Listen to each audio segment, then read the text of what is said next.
할렐루야. 거룩한 주일, 거룩한 예배로 부르신 하나님의 이름을 찬송합니다. 우리 다 함께 자리에서 일어나셔서 영과 진리로 주 앞에 예배하며 나아가겠습니다. 우리 다 함께 주님을 찬송하며 나아가십시다. 주님 약속하신 말씀 위에서 영원토록 주를 찬송하리라. 소리 높여 주께 영광 돌리며 약속 믿고 굳게 서리라.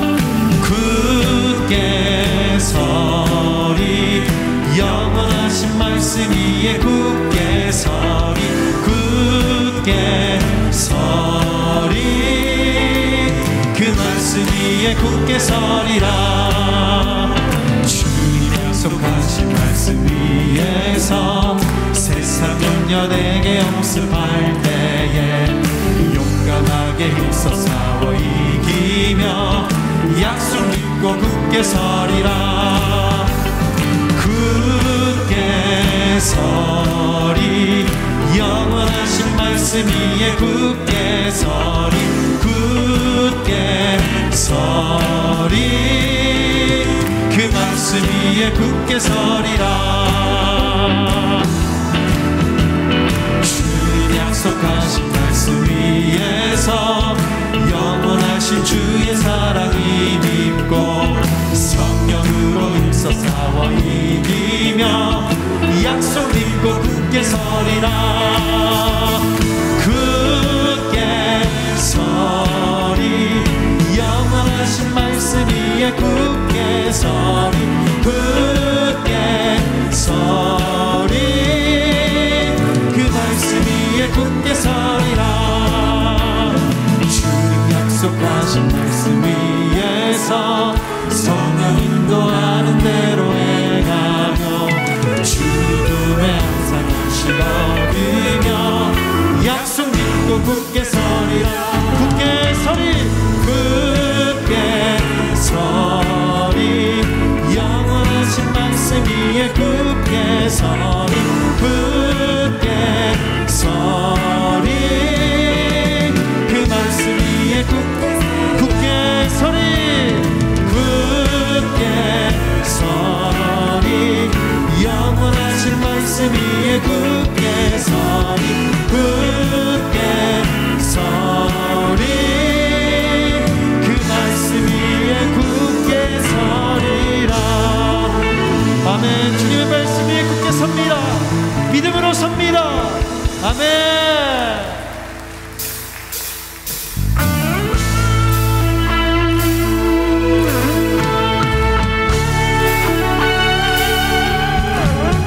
영광의 주님, 우리를 위해 죽으시고 부활하신 만왕의 주님을 찬양합니다.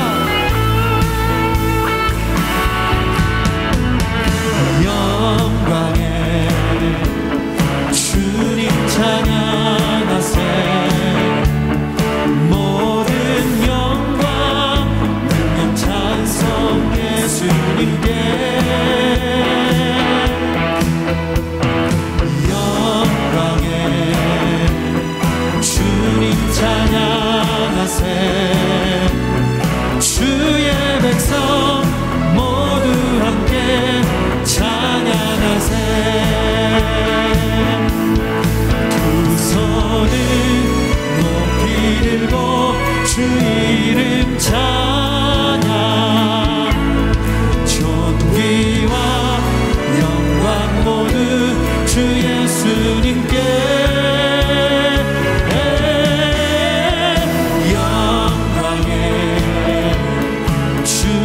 찬양하세. 죽으시고 부활하신 만왕의 왕. 영광의 주님 찬양하세. 영광의 주님 찬양하세.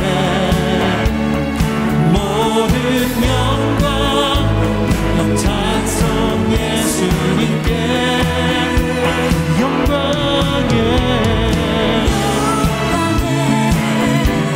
주님 찬양하세. 주의 백성 모두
자리에 앉아서 찬양하며 나아가겠습니다.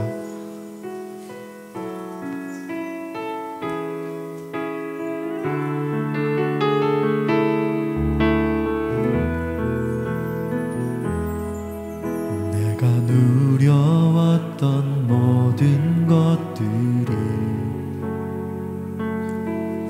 내가 지나왔던 모든 시간이,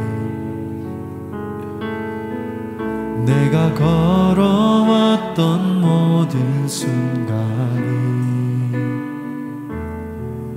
당연한 것 아니라 은혜였소. 아침 해가 뜨고 저녁에 놓인 봄의 꽃향기와 가을의 열매, 변하는 계절의 모든 순간이 당연한 것 아니라 은혜였소. 모든 것이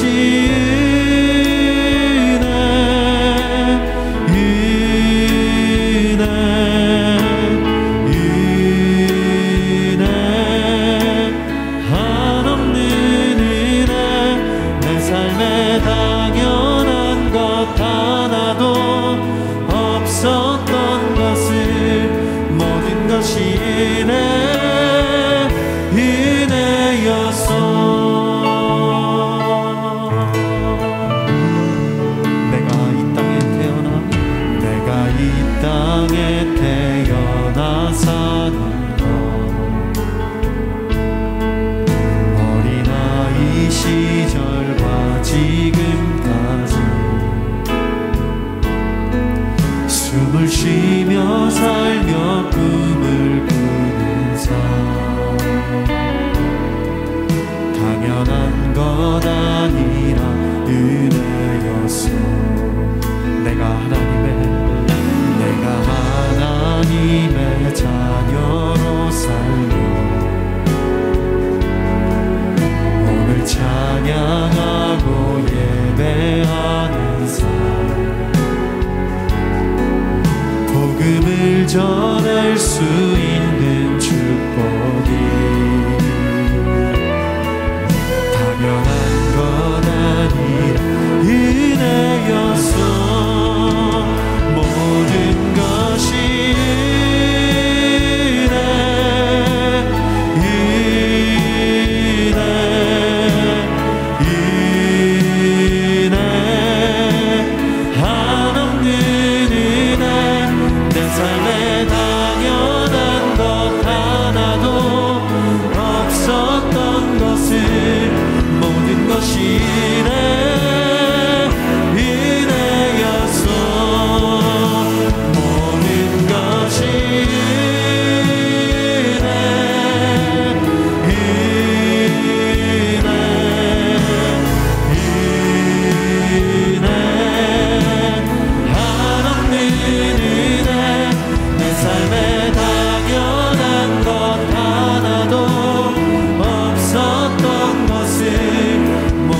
주일 4부 예배로 나오신 여러분들을 주의 이름으로 환영합니다. CGN TV와 또 유튜브로 예배 함께 하신 모든 분들 주의 은혜가 함께 하시기를 축복합니다. 우리 옆에 있는 분들에게 한번 인사하겠습니다. 소망의 복음을 굳게 잡으십시오. 소망의 복음을 굳게 잡으십시오. 아멘. 손을 내밀어 서로를 축복하며 나아갑니다. 성도의 모습 속에 성도의 모습 속에 보이는 하나님 형상 아름다워라. 존귀한 주의 자녀 됐으니 사랑하며 섬기리. 우리의 모임 중에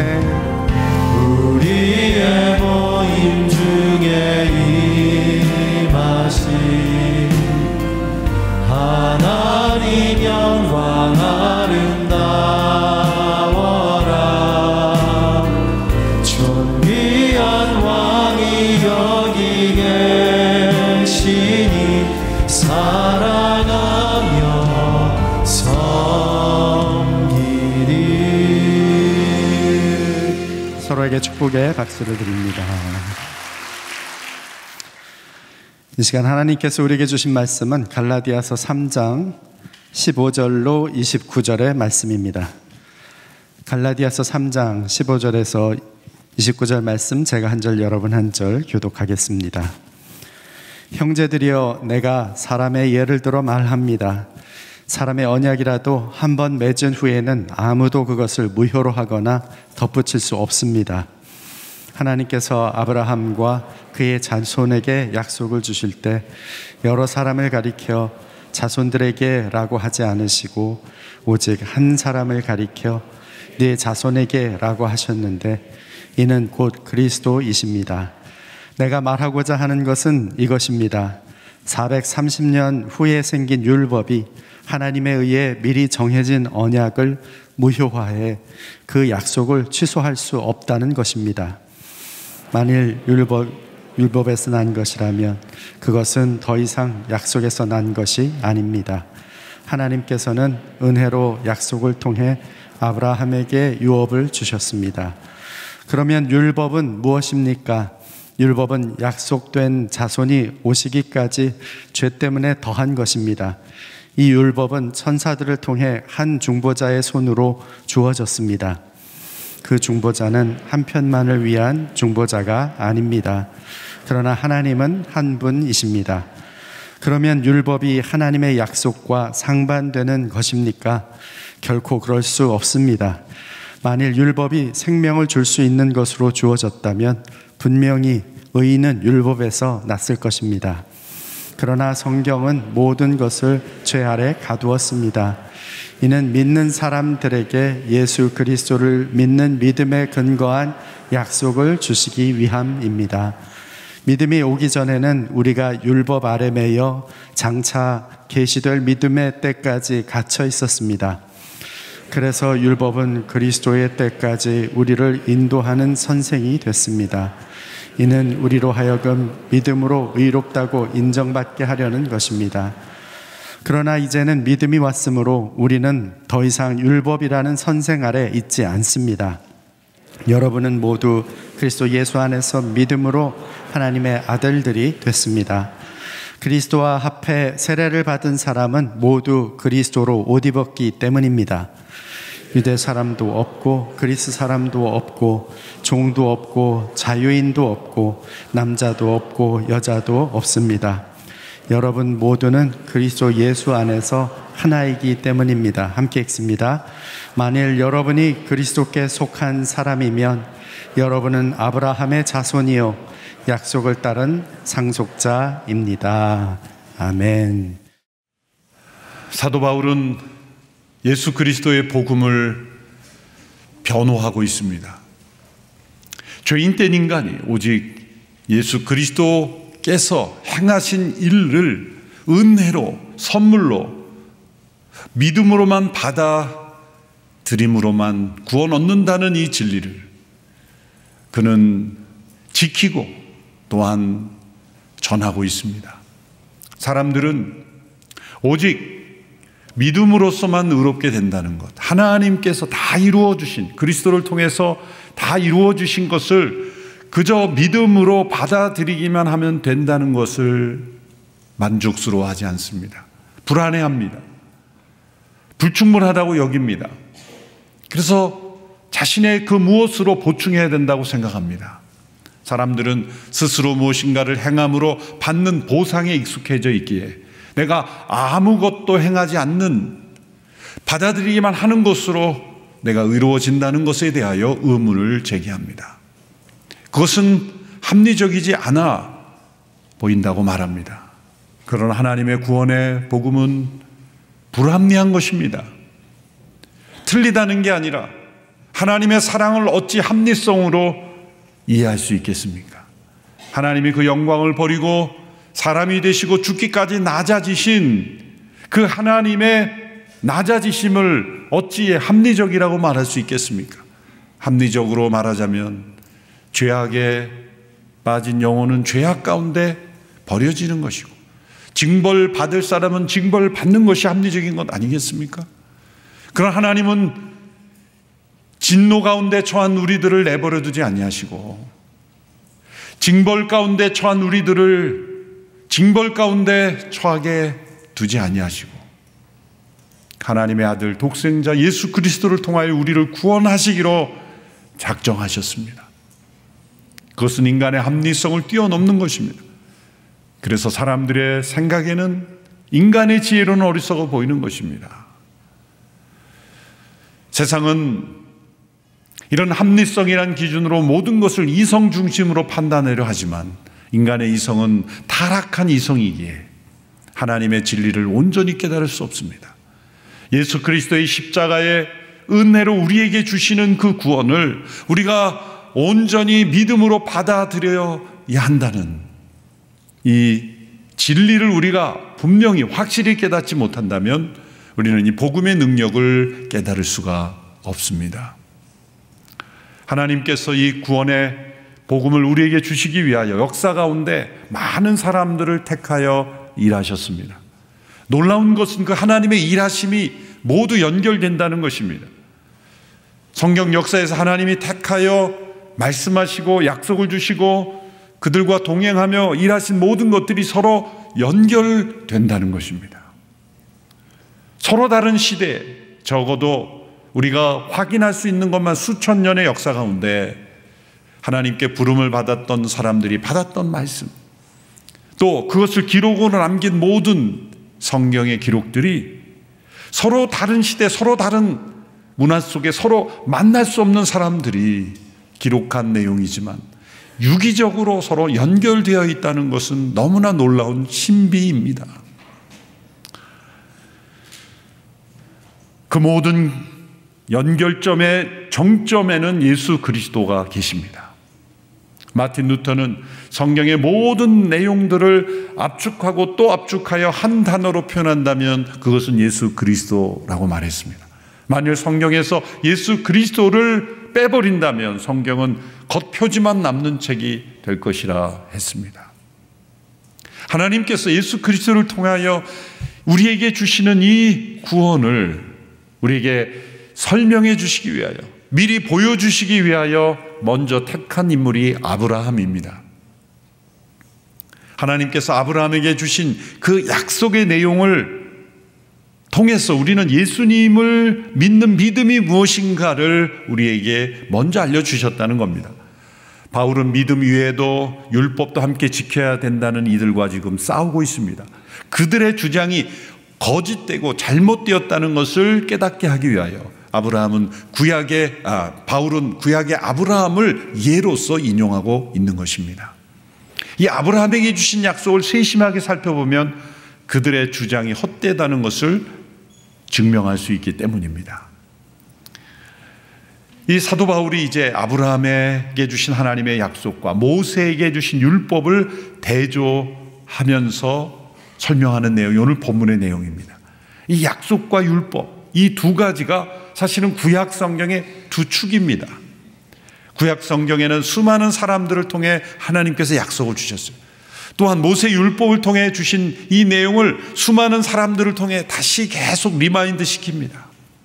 너희들이 율법 앞에 합당하지 못했기에, 특별히 선지자들을 통해서 율법 앞에 너희들이 합당하지 못했기에 심판을 받는 것이다 라고 말씀하시며 율법의 기준을 다시 상기시켜 줍니다. 그러나 또 한편으로 하나님의 약속이 계속해서 반복되며 하나님의 약속은 포기되지 않았다. 너희들을 향한 하나님의 약속은 계속 존재한다라고 말씀하고 있습니다.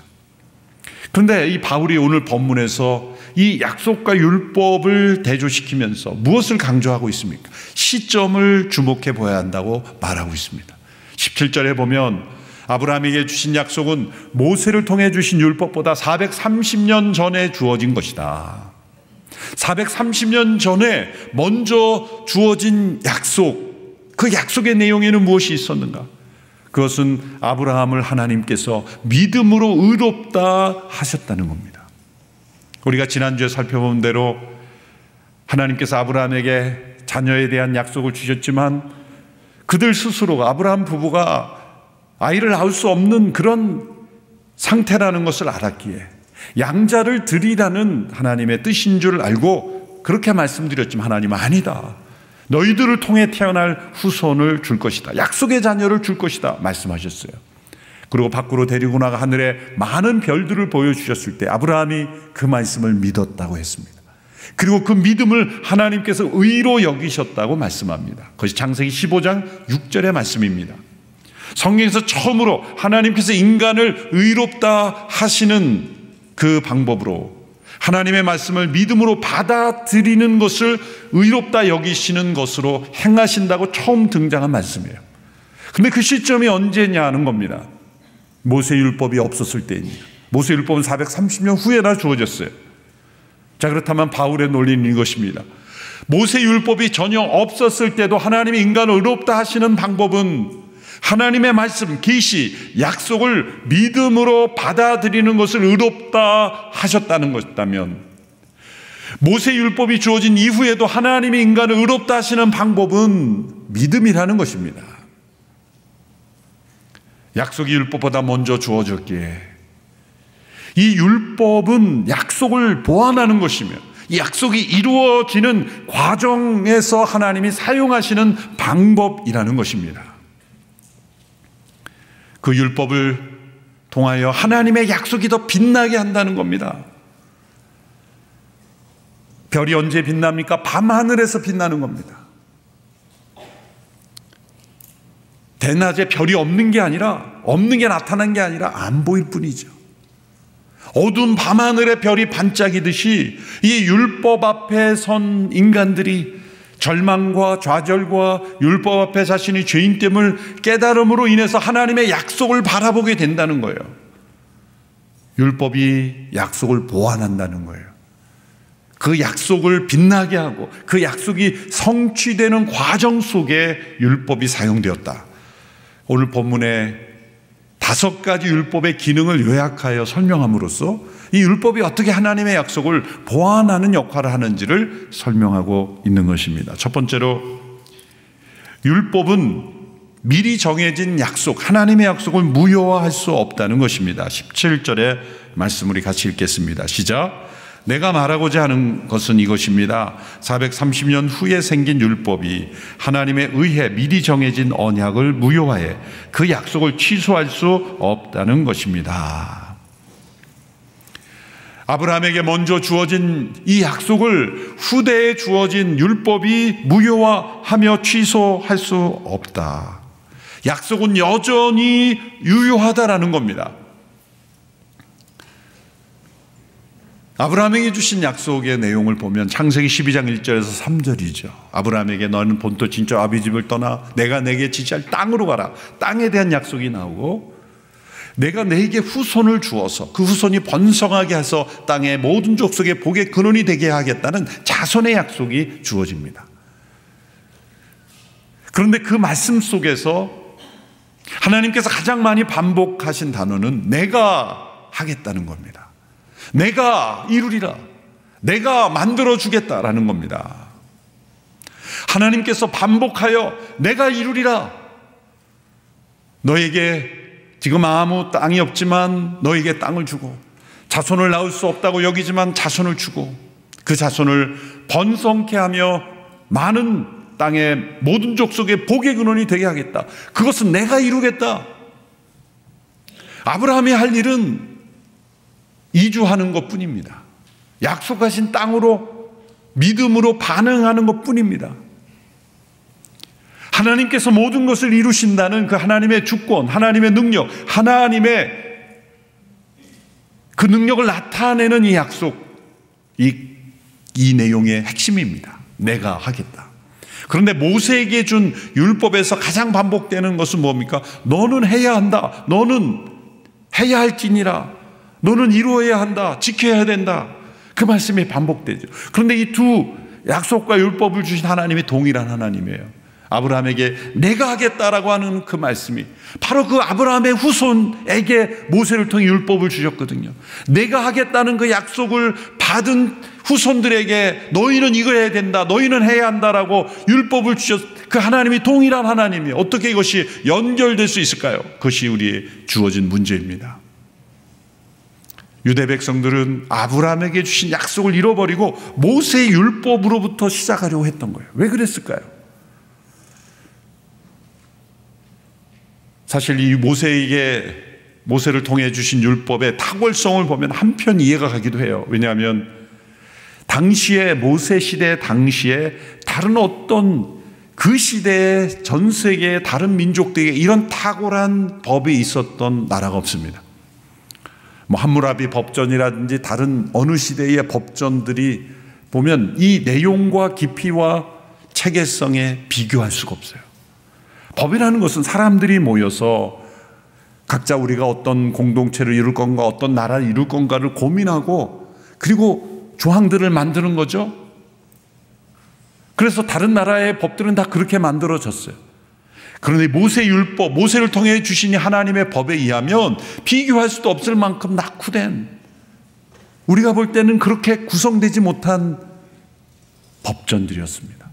근데 모세를 통해 주신 이 하나님의 법은 하나님의 지혜로 주어진 법이기에 그 탁월성과 깊이와 포괄성은 이루 말할 수가 없죠.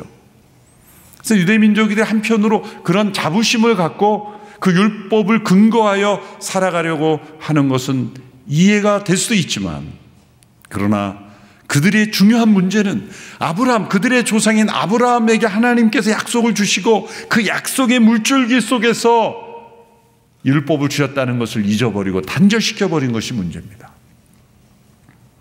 어떻게 이 두 가지가 하나가 될 수 있을까요? 너희들은 해야 한다, 너희들은 해야 한다라는 그 말씀 앞에 설 때 할 수 없는 우리들을 깨달으면서 하나님께서 그래서 하시겠다고 하셨구나, 하나님이 하시는 거구나, 하나님의 약속이 얼마나 위대한 능력인지를 깨닫고 그 약속을 붙잡게 되는 효과가 있다는 거예요. 하나님께서 율법을 통해 해라 명령하시는, 하라 하지 말라 명령하시는 것은 하나님이 모든 것을 이루신다는 그 하나님의 약속을 바라보도록 하는 효과가 있었다는 것입니다. 둘째로, 율법의 의미는 율법은 약속된 자손이 오실 때까지만 유효한 것이라는 겁니다. 19절 함께 읽겠습니다. 시작. 그러면 율법은 무엇입니까? 율법은 약속된 자손이 오시기까지 죄 때문에 더한 것입니다. 이 율법은 천사들을 통해 한 중보자의 손으로 주어졌습니다. 약속된 자손이 오시기까지가 유효기간입니다. 약속된 자손은 누구입니까? 예수 그리스도이십니다. 사도 바울은 16절에서 구약의 이 아브라함의 자손이라는 이것을 문법으로 분석해서 단수형이다라고 강조하고 있습니다. 하나님께서 아브라함에게 약속된 자손을 말씀하실 때 보여주기는 많은 별들과 같이 되게 하셨다고 하시지만 자손들이라고 말씀하시지 않고 항상 단수를 말씀하셨다. 그것은 바로 예수 그리스도를 의미하기 때문이다. 하나님은 아브라함에게 약속된 자손을 말씀하셨지만 그것은 예수 그리스도를 가리키며 말씀하셨다는 거예요. 만일 단수로 쓰지 않고 처음부터까지 복수형으로 썼다면 유대인들이 진짜 아브라함의 자손이라고 그들의 선민의식을 맞다고 주장할 거예요. 하나님이 그것까지 아시고 문법을 사용하셔서 단수로만 써놓으신 거예요. 그것은 유대인들이 아니라 아브라함의 혈통으로 오신 예수 그리스도, 그분이 약속된 자손이다. 아브라함이 육신의 혈통이었던 이삭은 그 예수님을 예표하고 미리 보여주는 그런 상징적인 인생이었을 뿐이다. 진정한 약속의 자손은 예수 그리스도라는 거죠. 그분이 오시기까지만 유효한 것이다. 그분이 오심으로 그 모든 율법은 폐하여졌다. 셋째로 율법은 모든 사람을 죄 아래 가두었다는 것입니다. 3장 22절 말씀 같이 읽습니다. 시작.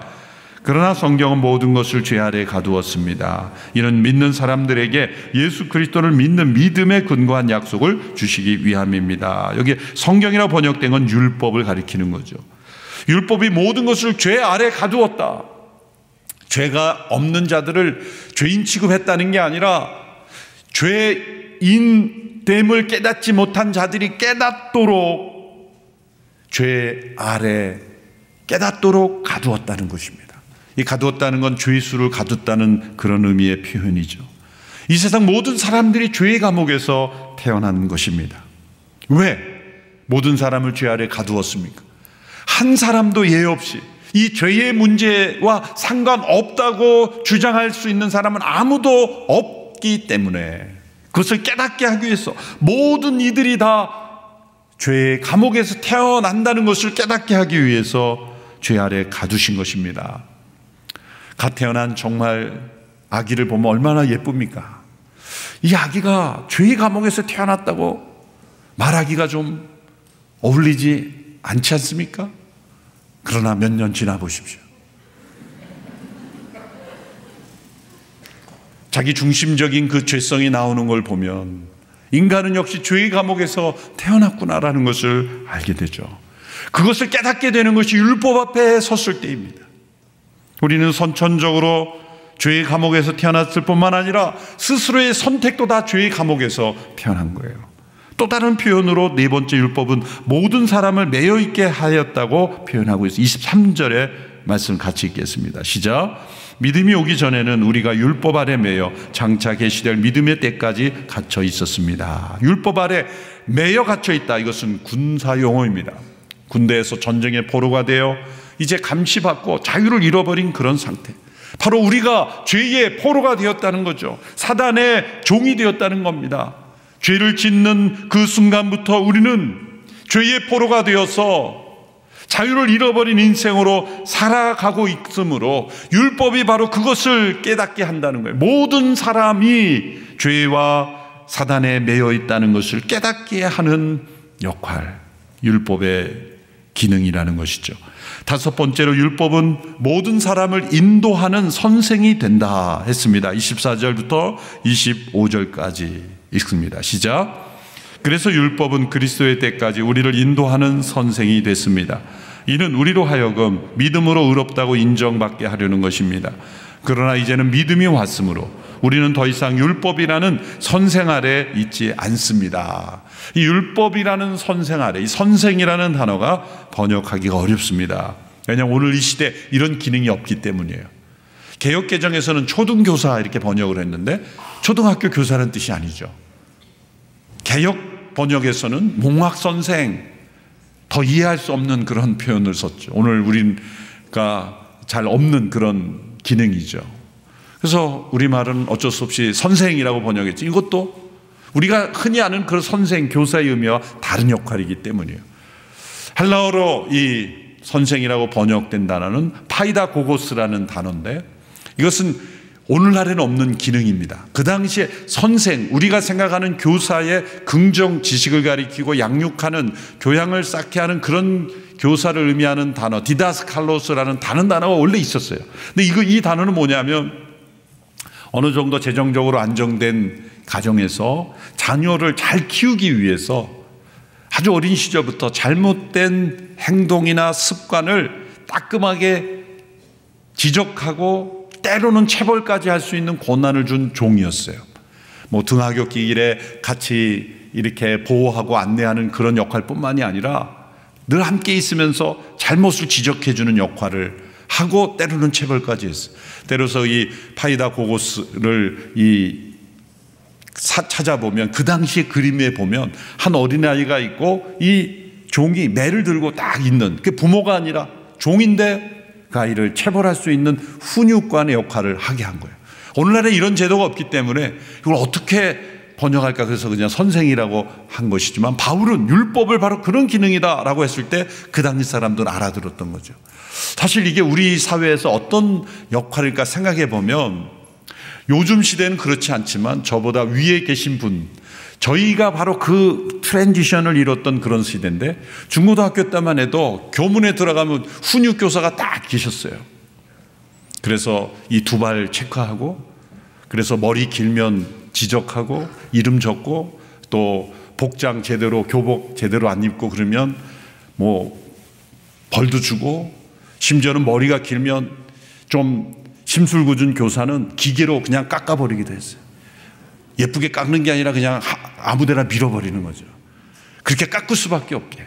그래서 어느 아이가 오면은 때로는 여기가 밀려있고 여기가 밀려있고, 그러면 그 방 안에 반에서 화제가 되어서 막 웃고.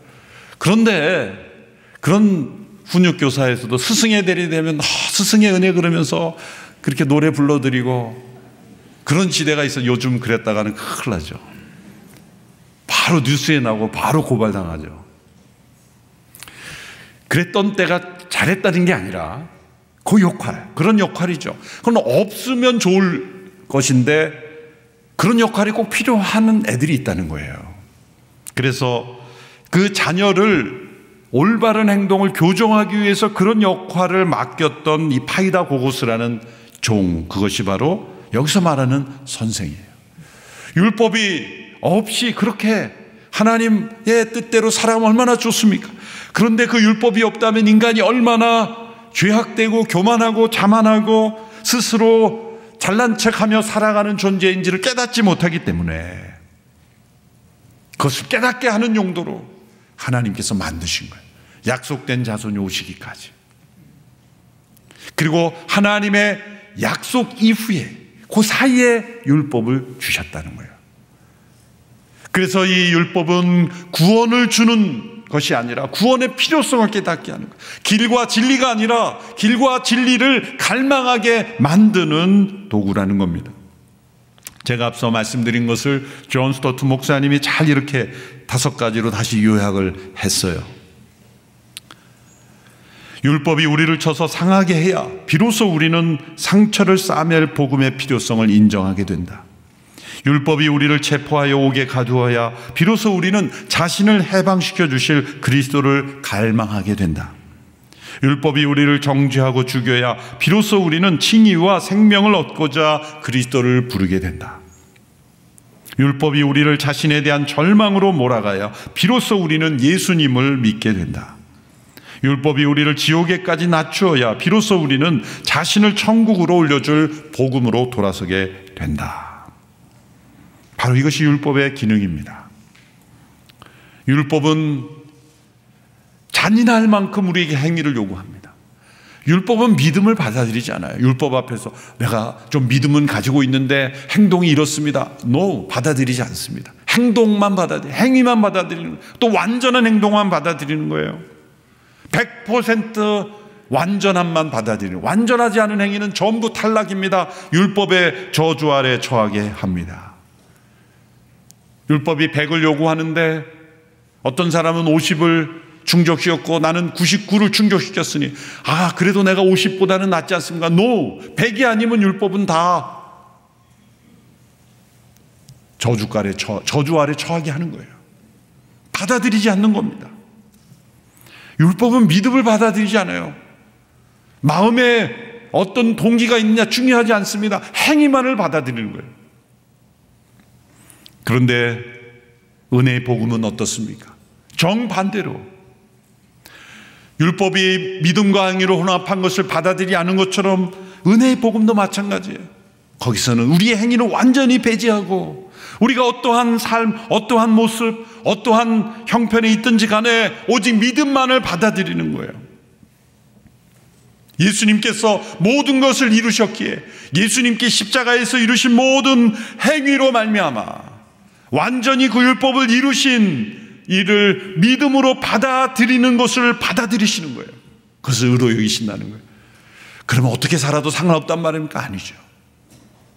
의롭게 되기 위하여 하는 행위가 아니라 의롭게 된 자로서 이제 선한 행실을 맺어가게 된다는 거예요.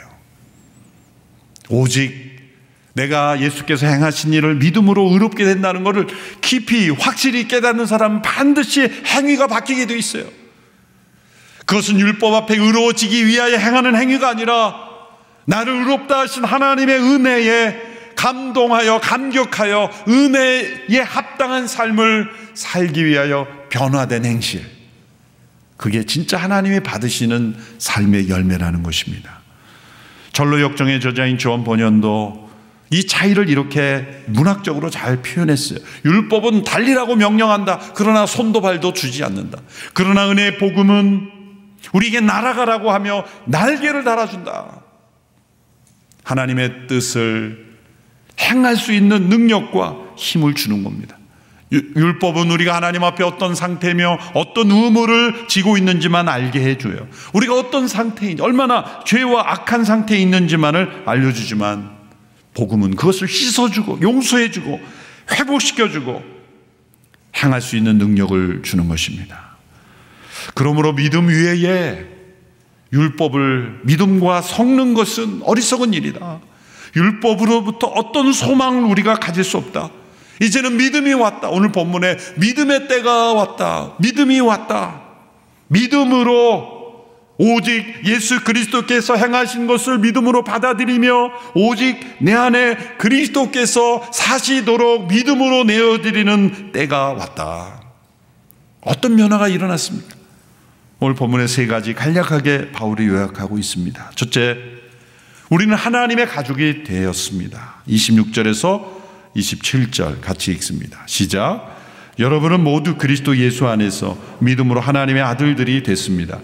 그리스도와 합해 세례를 받은 사람은 모두 그리스도로 옷 입었기 때문입니다. 여기 그리스도로 옷 입었다라는 것은 죄가 없으신 그리스도의 의를 우리에게 덧입히신 것인데, 왜 옷 입히셨습니까? 의의 옷을 입히는 것 자체가 목적이 아니야. 무엇을 위해서 옷을 입었어요? 어디 갈 데가 있다는 거예요. 뭔가 됐다는 거예요. 신분의 정체성의 변화가 왜 일어났습니까? 우리를 하나님의 아들들이 되게 하시기 위해서요. 딸들은 어디 갔습니까? 섭섭해하지 마시고, 성차별적인 단어가 아니라 왜 이런 단어가 쓰여졌냐면 유일하신 하나님의 아들은 예수 그리스도 그분뿐이에요. 그래서 유일하신 하나님의 아들이라고 하는 거예요. 하나님께서 낳으신 존재는 예수 그리스도 그분밖에 없어요. 우리는 낳은 존재가 아니라 지음받은 존재예요. 흙으로 생기를 불어 만드신 존재예요. 우리는 지음받은 존재예요. 예수님은 낮은 존재예요. 그래서 유일하신 하나님의 아들이에요. 근데 우리가 죄 가운데 타락하여 멸망 가운데 처해 있었지만 하나님의 계획은 우리를 예수 그리스도와 함께 연합하여 그리스도로 옷 입혀서 우리를 하나님의 아들들이 되게 하시는 거예요. 하나님의 자녀가 돼서 하나님의 가족이 되게 하시는 거예요. 그러니까 지음받은 존재를 낳은 존재와 연합하여 우리 모두를 다 하나님의 자녀로 변화시키는 것, 이게 하나님의 구원의 계획이에요. 다 이해 안 되시죠? 믿으시면 됩니다. 다 이해되는 것은 믿음의 대상이 아니에요. 그리스도로 우리를 옷 입혀 우리를 의롭다 하셔서 지음받은 피조물인 우리를 하나님의 자녀요 가족이 되게 하시는 이 변화, 예수 그리스도로 연합하여 우리가 그렇게 되게 하셨다는 거예요. 둘째로 우리는 그리스도 안에서 하나가 되었다는 것입니다. 28절의 말씀 같이 읽습니다. 시작. 유대 사람도 없고 그리스 사람도 없고 종도 없고 자유인도 없고 남자도 없고 여자도 없습니다. 여러분 모두는 그리스도 예수 안에서 하나이기 때문입니다. 율법이 모든 사람을 예외 없이 죄 아래에 가둔 것처럼 복음도 모든 사람을 예외 없이 믿음으로 의롭게 함으로써 하나 되게 하는 것입니다. 어떤 인종, 계층, 성별 모두가 장벽이 있을 수 있는 것은 아무것도 없습니다. 어떤 분들은 남자도 없고 여자 없다는 걸 이상하게 해석해서 남자를 여자처럼 여자를 남자처럼 생각할 수 있겠다고 착각한 것입니다. 잘못된 해석이죠. 성별이 구별이 없어야 되는 것이 아니라 예수 그리스도 안에서 우리 모두가 다 죄 가운데 죽임받아 마땅한 죄인이었지만 이제 용서받은 의인으로 용서받은 자로서 우리는 다 하나라는 거예요. 사회적으로 어떠한 계층에 있든 어떤 인종이든 어떤 성이든 간에 우리 모두는 다 예수 그리스도로 의롭게 된 자로서 하나 되었다는 거예요. 사회적 차별을 없애려는 수많은 법제와 제도가 있죠. 그러나 근본적인 차별은 사라지지 않습니다. 그것은 오직 율법 앞에 우리가 얼마나 죄인임을 깨닫고 또한 예수 그리스도의 복음이 우리를 값없이 의롭다 하신 것을 깊이 깨닫는, 이 복음을 깨닫는 사람만이 진정한 차별을 없애는 사회를 만들어갈 수 있습니다. 셋째로 우리는 약속의 상속자가 되었습니다. 3장 29절의 말씀 같이 읽습니다. 시작. 만일 여러분이 그리스도께 속한 사람이면 여러분 아브라함의 자손이요 약속을 따른 상속자입니다. 놀라운 말씀입니다. 구약과 신약이 연결되는 말씀이요 성경과 우리가 연결되는 말씀입니다. 우리가 예수님을 믿는 믿음은 그리스도께 속하는 것이요 그리스도께 속한 자는 아브라함의 자손이요 그리고 아브라함에게 주신 모든 약속이 상속받는 상속자라는 거예요. 우리는 시간에 표류하는 존재가 아닙니다. 아무 의미 없는 존재가 아니에요. 이 말씀이 이 역사 속에 우리의 믿음을 의미 있게 만드는 거예요. 제가 20대 때 이 말씀을 발견하고 얼마나 전율을 느꼈는지 몰라요. 아브라함의 모든 역사가 그리스도를 통해서 우리에게 연결된다는 거예요. 아브라함에게 약속하신 자손은 예수 그리스도요. 바로 그 예수님을 믿는 이들이 아브라함에게 주신 약속이 다 우리와 연결되어 지금도 역사되고 있다는 거예요. 우리가 예수님을 믿을 때 아브라함에게 주신 약속을 우리를 통해서도 하나님은 지금도 일하고 계시다는 거예요. 우리를 통해 땅의 모든 족속이 복을 받게 하시려는 하나님의 계획이 이루어지고 있다는 거예요. 역사상 여러분, 역사를 발전시킨, 문명이 발전된 그런 지역들을 보세요. 계속해서 축복된 그런 발전을 이루는 곳은 다 예수 그리스도를 믿는 지역이에요. 물론 한때 어떤 건축이나 문화가 잠깐 융성했던 적이 있지만 다 쇠퇴하였어요. 그러나 오직 예수 그리스도를 믿고 그리스도께 속하고 아브라함의 자손이 되어 그 하나님의 약속을 유업받는 사람들은 이 세상 속에 끊임없는 영향력으로 세상을 복되게 하는 축복의 통로로 쓰임 받는 것입니다. 우리의 믿음이 이처럼 역사적 정통성이 있는 거예요. 그 아브라함의 역사는 고대 문서가 아니라 바로 우리를 위한 약속의 살아있는 말씀이라는 것. 이것이 우리가 믿는 복음의 그 깊이와 넓이에 담겨 있는 것입니다. 율법은 일시적으로 주어진 것이었다. 하나님의 약속과 약속된 자손이 오기까지 그 약속을 빛나게 하고 그 약속된 자손을 바라보게 하고 붙들게 하고 믿게 하는, 그러므로 믿음으로 의로워질 수밖에 없다는 것을 절실히 깨닫게 하는 통로였다. 그것을 통해서 믿음 이외에 다른 어떤 것을 추구하려는 이들의 생각이 잘못되었다는 것을 지적하고 있습니다. 우리가 이 복음을 붙잡고 복음 안에 소망을 두는 우리 모두가 되기를 축원합니다. 기도하겠습니다. 하나님 아버지, 바울이 그토록 전하고 또 지키려고 했던 이 은혜의 복음을 우리가 오늘 이 시대에 희미하게 알고 분명하게 깨닫지 못하는 어리석은 가운데 처하지 않게 하시고, 오직 주께서 예수 그리스도를 통해서 이루신 그 일들을 믿음으로 받아들이는 십자가와 부활의 놀라운 역사와 부활의 생명의 역사를 오직 믿음으로만 받아 누리는 이 은혜의 삶이 우리에게 넘쳐나게 하옵소서. 예수님의 이름으로 기도합니다. 아멘.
영광의 박수 올려드립니다.